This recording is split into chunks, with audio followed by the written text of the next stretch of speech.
have a date with the angels. Starring Betty White, Bill Williams as Gus Angel. Presented by the Plymouth Dealers of America, who proudly sell and service the beautiful new Plymouth for 1957. The time, about 6 months after Vicky and Gus Angel were married. The characters, well, you remember the Hatfields and the McCoys. The plot, love thy neighbor.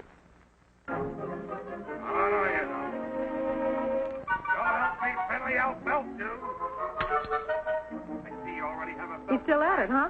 Hasn't stopped for 5 minutes. No, honey, don't get inquisitive. None of our business if two families want to fight. I'm not inquisitive. I'm just nosy. Listen to that Murphy when he gets mad. You can expect one problem family on the block, but why do we have to get stuck with two? Kathy Murphy's heading this way. That's high. We can't. She'll see the lights. Shut up, Finley. I'm talking. Finley. Hi, Vicky. Can I borrow Gus for a little while? Sure, come on in. What's wrong? Murphy's throwing things. But you're up here. Oh, Murph doesn't throw things at me. We got a pact with each other.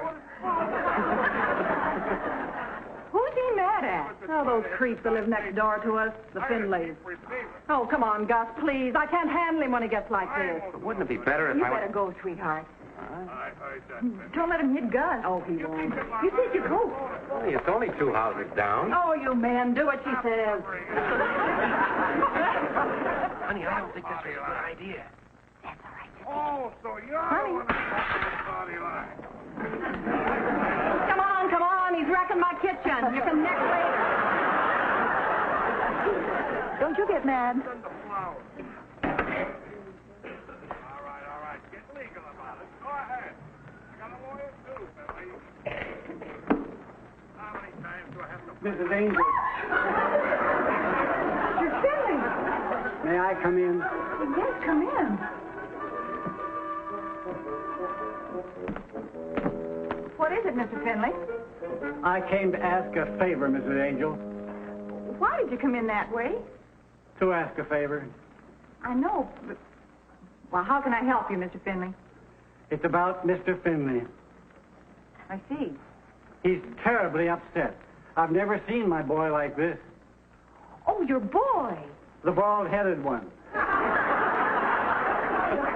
He was angry once before when he was 37. At that time, I put it down to immaturity. Someone coughed on his backswing. Oh.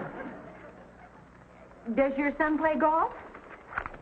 My husband's playing tomorrow with his boss. What's that got to do with it? Well, I thought...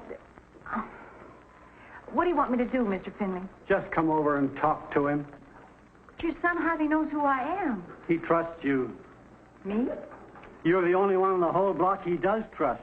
That hardly gives me the right to interfere. It's the nicest thing he said about anybody since the Depression. Well, as soon as my husband gets back... He needs you now. All right, I'll go with you. Please hurry.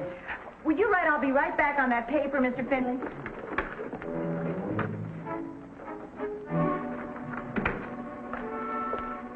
Is your son throwing things, too? No, he's staring. You can just prop it up. Staring? At what? At the wall. That's the worst kind of staring, you know. This is the front door, Mr. Finley. Oh, He's just staring. What started all this in the first place? just one of those things. Well, I You can know, never but- tell. All right, Finley. That is definitely my last word.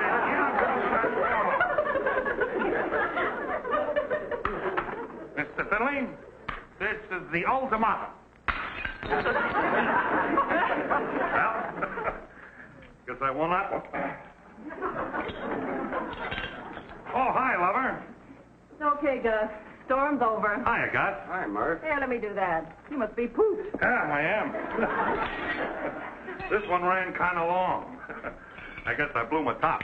So I see. Well, I guess you won't be needing me anymore. Oh, well, stick around. We don't want him to think I slipped my trolley, do we, lover? That's explained. It's none of my business. Now, stick around. Let me show you how it works. You see, me and this Finley character next door had some words.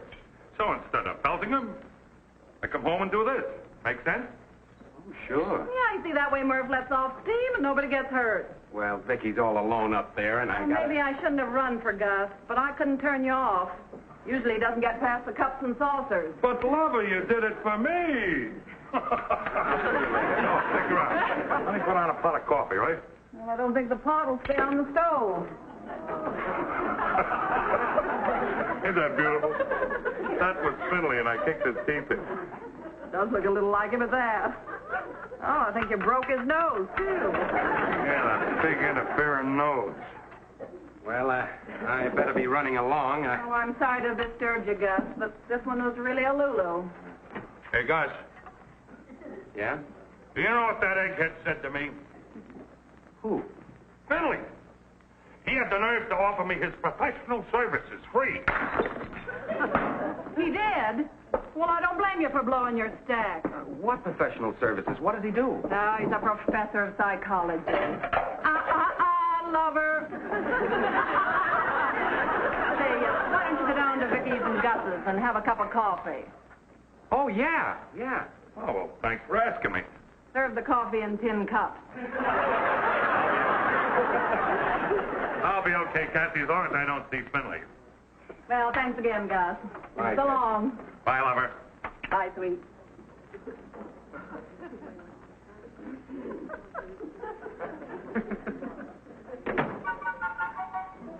Oh, dear. He's fighting harder than ever. He is? Who is he fighting with? Himself. Well, I really don't see what good I can do, Mr. Finley. He likes you, Mrs. Angel. Try to make him talk.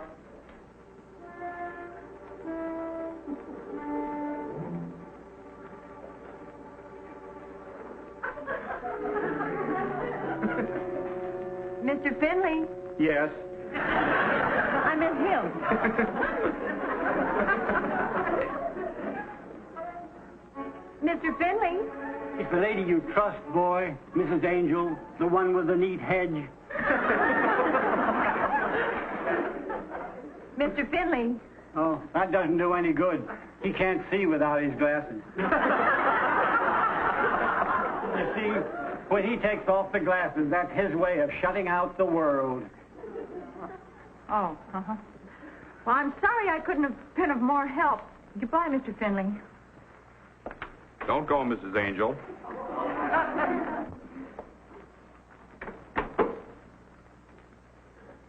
Are you all right now, Mr. Finley? Never felt better in my life. Father, if you can't follow the conversation, stay out of it. I will not have disrespect for my children. Go to your room. He was really very worried about you. I'm sorry, Father. It was very nice of you to concern yourself over our problem, Mrs. Angel, but I think I have it all worked out now. That Murphy person is a throwback. Well, I'm glad it's all settled. I'm glad you agree. If you ask me, they wouldn't let him in the ape house at the zoo. Finley, I'm sure they would. No,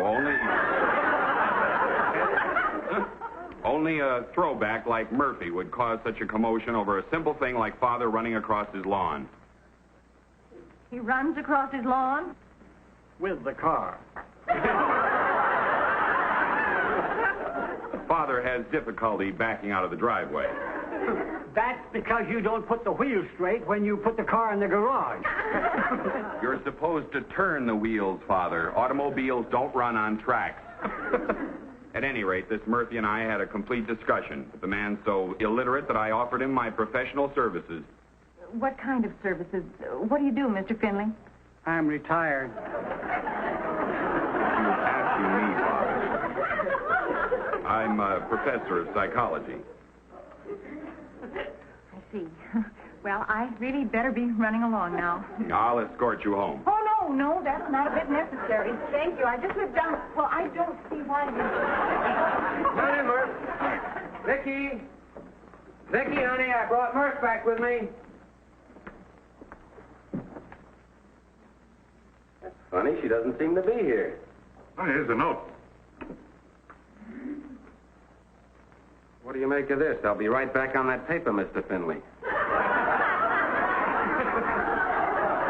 If it's got anything to do with the Finleys, it ain't supposed to make sense. You don't blame me for getting mad, do you, Angel? Oh, of course not, Murph. Well, I'm glad to see it my way. Every day, regular as clockwork, the old man is back across my lawn, and when I yell at him, he tells me to go to my room.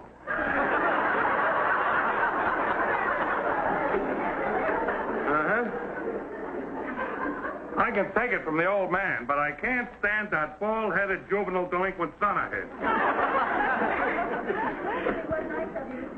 Oh, here she is.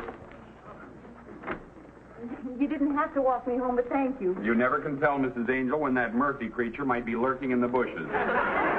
What Murphy creature? The one with a low forehead and receding hairline. Low forehead. Are you trying to insult my wife? Of course not. Good night.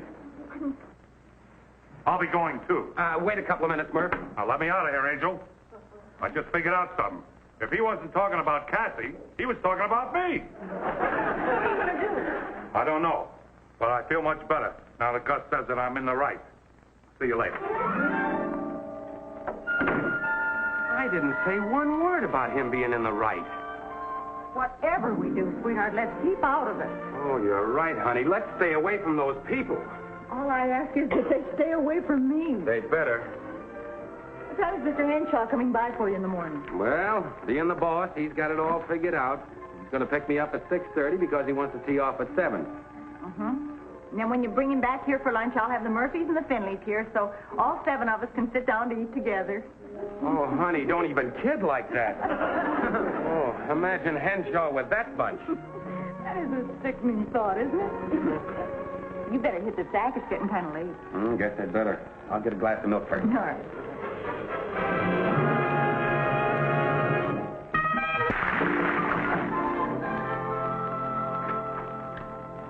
Cassie.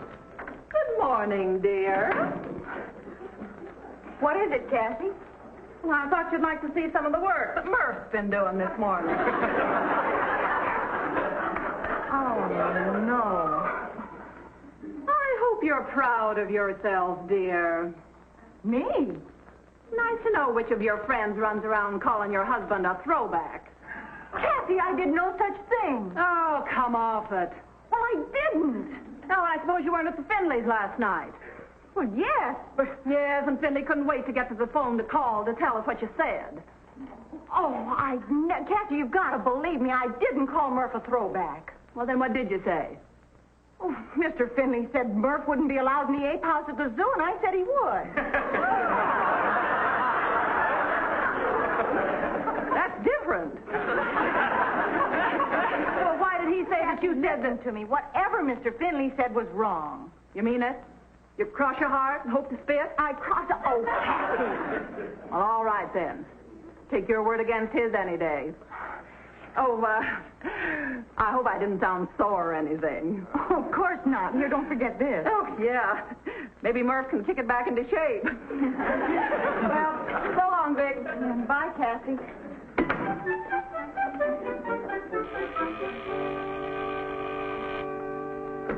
Hello? Oh, Murph. No, Cassie just left. While I have you on the phone, I want you to know that what Cassie said, Mr. Finley said, I didn't say at all. Well, let me put that another way. I did not call you a throwback. Well, no, I wouldn't want to call him a liar. Good. As long as you understand. Fine. Goodbye, Murph.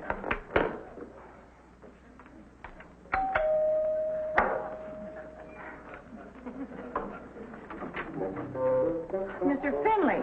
Would you please come down to our house, Mrs. Angel? My son is having problems. Mr. Finley, I just can't get him involved again. My husband's bringing his boss here for lunch, and I don't even have the house cleaned up. Please hurry. The way things are going, he'll be taking off his glasses any minute. I just can't leave. All right, I'll have my boy come up here. No, I'll go with you, but I can't stay more than a minute. What is it this time? Now, Mrs. Murphy claims that you deny categorically having referred to Mr. Murphy as a throwback.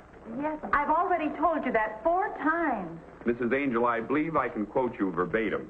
Oh, come off it. When I referred to that Murphy person as a throwback, you said, quote, "Well, I'm glad that's settled." Oh, so you're the one who said it. I never denied having said it. I simply stated that Mrs. Angel agreed with me.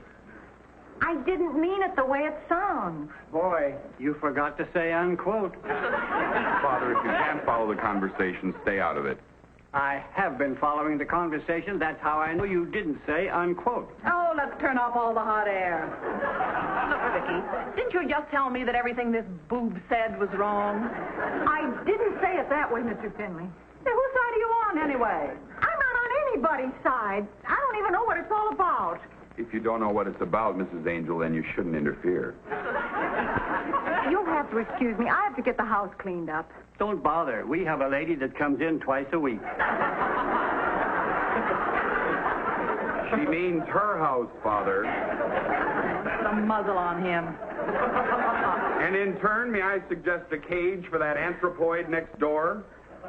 Look, Buster, I'm trying to be a lady. You're not trying hard enough. And you didn't say unquote.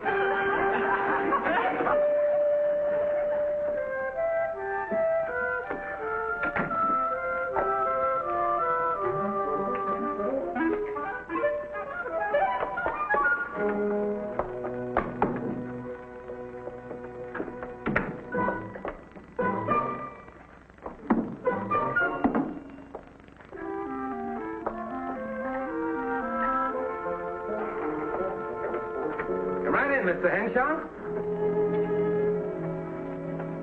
Why, Vicky's done wonders with this place. Oh, See, you still got the elephants. we do? Oh, we do? We wouldn't be without him, sir. Yes, I picked them out myself. Well, look who's here, one of my favorite people. Hi. How's the bride? Bride, we've been married 6 months. How was the golf game? Oh, Gus beat me in spite of himself. I'm afraid lunch isn't going to be very fancy. I've had several interruptions. Well, you don't have to get fancy for me. I'd like to wash up if you don't mind. Oh, surely help yourself. Thanks. I'm sure glad you thought of the elephants. I wasn't sure for a minute whether the Henshaws were the elephants or the horses.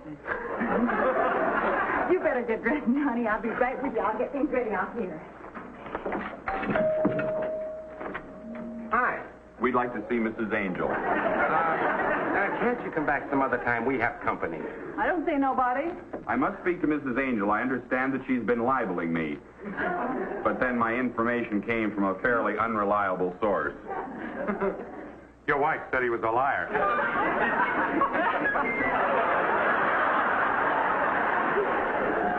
Vicky, will you please come here? I tried to tell him we have company. We have. I want to ask you all to do me a Mrs. favor. Angel, did you or did you not call me a liar? Of course not. Will you people please go home? Don't stare at me with those bug eyes. She called you a liar. She didn't want to, but she did. Oh, she didn't want to. No, you see, she said I wouldn't want to call him a liar. Well, that's what you said. Oh, please.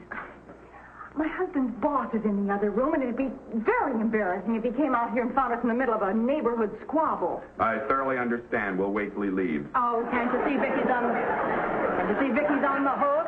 We'll just forget the whole thing, Vicky. Oh, thanks, Kathy. Well, so long, folks. Come back later. Well. Am I intruding?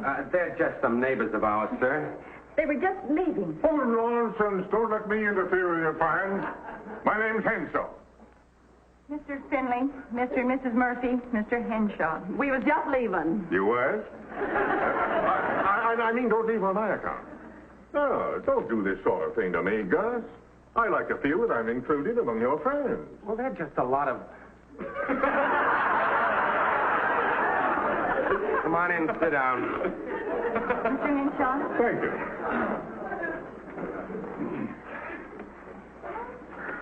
Well, what do you do for a living, Mr. Murphy.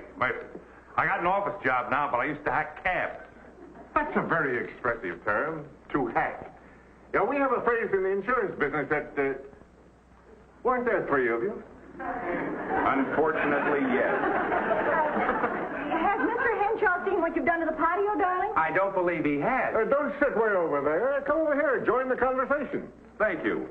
There is a small matter in which I'd appreciate your cooperation.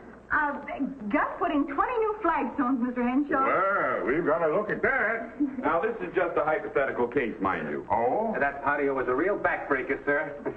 Gus even mixed the cement himself. Now, let us assume that there are 2 neighbors, A and B. A has a father who never hurt anybody in his life.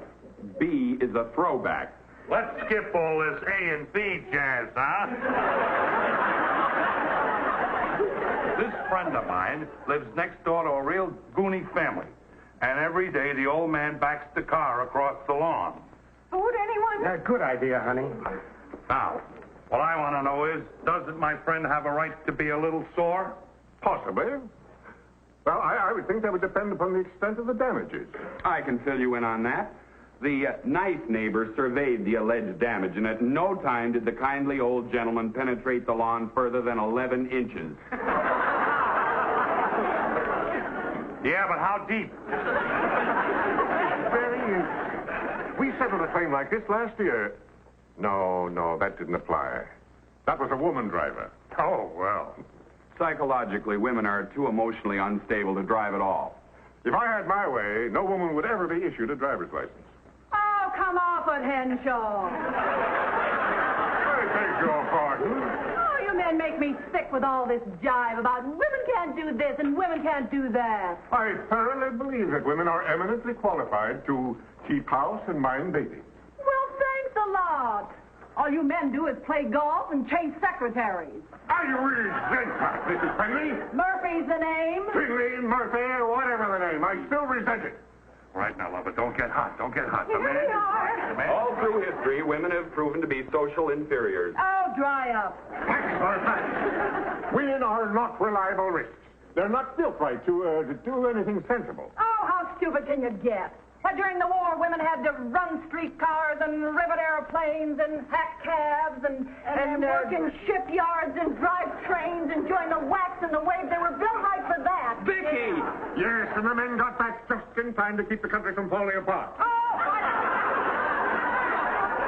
why don't you put on a muzzle? Yeah! You talk just like my wife. They're all the same. Men have 1/3 the brains of women, and you come back here. That's probably the police. Oh, you men make me... I have the statistics to prove it. Well, Mr. Finley! What is it, Father? Well, Father? The car is stuck out in the alley. Have you been driving around the block again? No. Then how did the car get stuck in the alley? I backed it through the garage. Well, let's get that taken care of, and then we can come back and finish where we left off. Oh, there's the car and back to his Well, how about the lawn? Not only the garage. Mr. Henshaw, I really don't know how to apologize, sir. I'm so sorry for what I said. Sorry? Why, I haven't been in a Brannigan like this for 15 years. It's positively stimulating. It is. Next time, I'm going to bring my wife. She'll drive that Finley right out of his mind.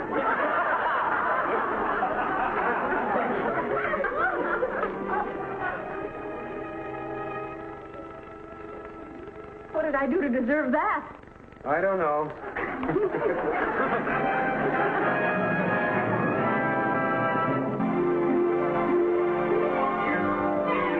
Got a date with an angel, gonna meet her at 7. Got a date with an angel, and I'm on my way to heaven.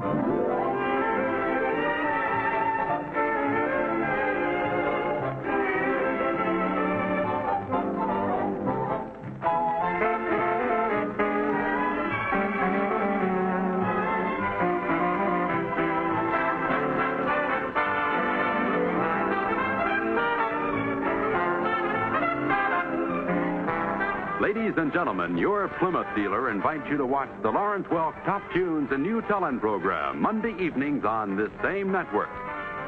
Also, be sure to watch the Chrysler Corporation program Climax every week on another network. Tom Kennedy speaking. Good night.